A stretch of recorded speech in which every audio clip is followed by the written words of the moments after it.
So guys, for the first step, you're going to head over to search and type in CMD. Then you want to run it as administrator. And then click on yes. And then once you run this, you're going to type in sfc /scan now, and then click on enter. Then you want to run this scan. We can run it in the background as you complete the next steps in the video, so you just want to minimize this. And now for the next step, you're going to head over to search and type in check for updates. Click on it. And then once you run this, you're going to click on check for updates. Make sure that your computer is fully up to date. And now for the next step, you're going to head over to the link, which will be down below in the description, to download the Microsoft.NET Framework Repair Tool.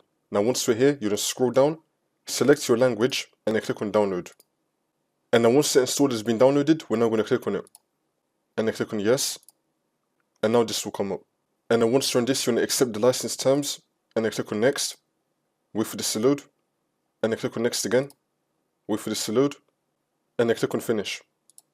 And now for the next step, you're going to head over to search again and type in turn Windows features on or off. Click on it.